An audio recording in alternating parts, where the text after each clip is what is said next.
Well, President Biden is defending his decision to end the war in Afghanistan. Tuesday was the deadline to bring U.S. troops home, and the president says he kept that promise. We are joined by Washington correspondent Kelly Meyer this morning, live in D.C. Kelly, good morning. The president, we saw, tried to answer some of the criticism he's received for the withdrawal during his address yesterday. What did he say? Good morning, guys. Well, yeah, some of that criticism was about the swift exit from Afghanistan. And he says and defended that even if they started this evacuation in June or July, it would have had the same result, the same rush to the airport and a breakdown in government, he says. He believes it still would have been, quote, a difficult and dangerous mission, saying that there is no evacuation from the end of a war that you can run without the kinds of complexities, challenges, and threats we faced.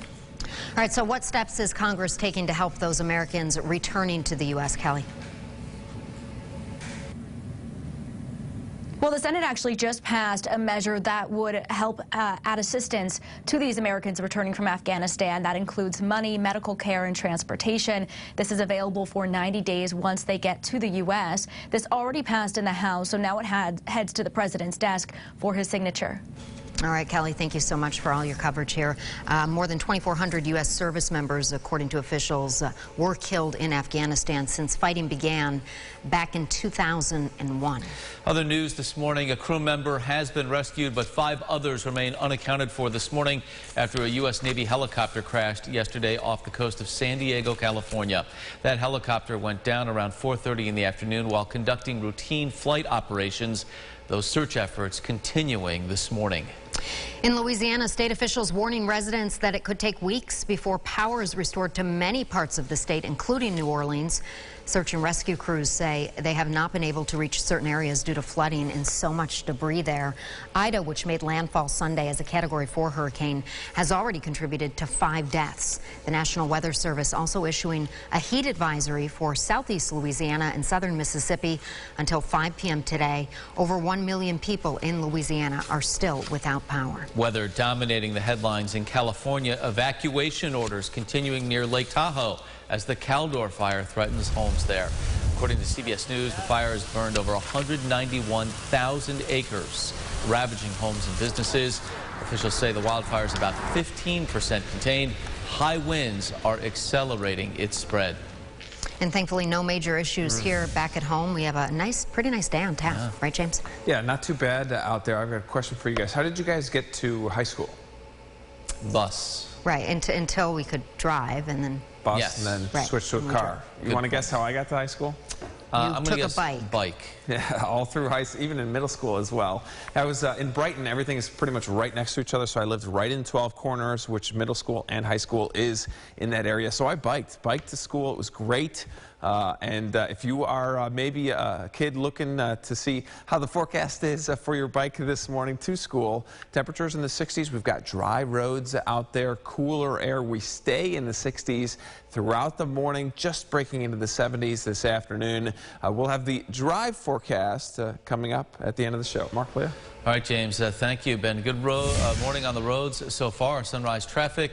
Again, live look over the thruway at this hour. You can see relatively light volume there. 390, 490, and 590 are all up to speed. All right, now for our continuing coverage of back to school. Big day for so many. The first day back for some local school districts. Students and parents preparing for a return to full in-person classes. Carmela Boykin joining us live this morning from the Wayne Central School District with more on the big day. Carmela, good morning. Good morning, Mark. Good morning, Leah. It's Wayne Central's first day back to school. We are joined by the district superintendent, Dr. Joe Syracuse. Thank you for being here. Thank you for having me. So it's the first day. It's been a long 18 months leading up to this point, fully in person. How do you feel? We're just excited to get the kids back to full in session, as you said. Staff was here for 2 days of PD this week, and we're ready to roll. Awesome. And then what are some of the things that your district is doing to keep kids, to keep staff, to keep students safe? Sure. So we have our full reopening plan on the website, but we're wearing masks. It's a necessary part of our reopening plan. We're still socially distancing at 3 feet, and we're disinfecting and cleaning regularly and following a lot of the same protocols that we did last year. Yep. And then some parents, some students are concerned about learning loss due to remote learning. Are you concerned about that at all? Well, absolutely. One thing to keep in mind is that our K-4 students were here last year every day in person, so they had more of a typical learning experience. But 512, we're very concerned with that, but we have a talented staff who will differentiate and target instruction based on student needs. And lastly, you've got a lot of big entrances coming today. You've got balloons by the door. What are you most looking forward to today? Really, after we're getting done here and then going over to the high school, the high school seniors are going to have a little tailgate before school and just getting the kids back in the doors. Because I think once you do that, all that anxiety can kind of settle down and we could just get back to business. We're excited to get going. Great. Dr. Joe Syracuse, thank you so much. Thank you. And Wayne Central Schools is the first. And we seem to have had a technical issue there with Carmela, but so good to hear all of that excitement at Wayne. And of course, we'll have plenty more back-to-school coverage here as we move deeper into September. To our Family First segment now. Back to school means back to an earlier bedtime for students, but that's not always easy to make that adjustment. Yeah, doctors say lack of sleep can lead to problems with attention, contribute to behavioral problems, and impact academic achievement. According to a CDC study, more than half of children and teenagers don't sleep enough on school nights. Dr. Alice Hoagland, director of the Insomnia Clinic at Rochester Regional Sleep Center, says it's really important to establish a good bedtime routine early on. Unfortunately, by the time someone reaches puberty and older, the ability to relax is something that is going to have to be almost self-generated. For the most part, we also recommend that older kids find some time to be able to just lightly socialize with their family, or do some light reading. That's perfectly okay. But whatever they do, they need to start pairing it up.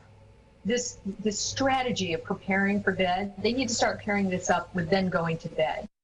The National Sleep Foundation recommends children 6 to 12 years old get 9 to 11 hours of sleep a night. It recommends 8 to 10 for teens.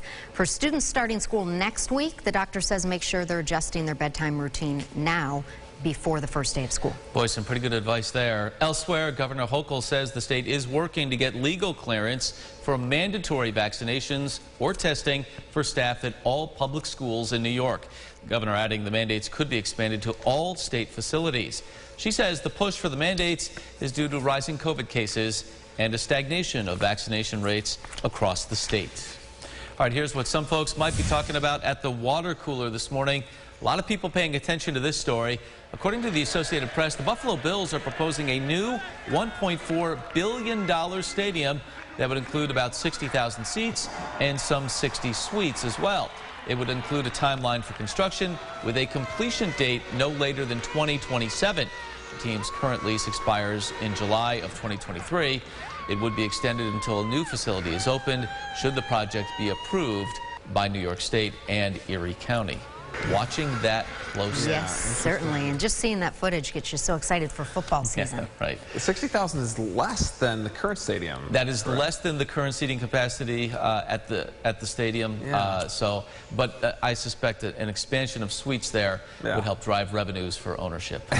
Yeah. There you go. Right. There's your summation. There on that you one. go. Yep. There's the Drivecast for you. Temperatures starting off in the 60s. I think most of the day actually spent in the 60s. We've got cooler air. Note the wind direction out of the north.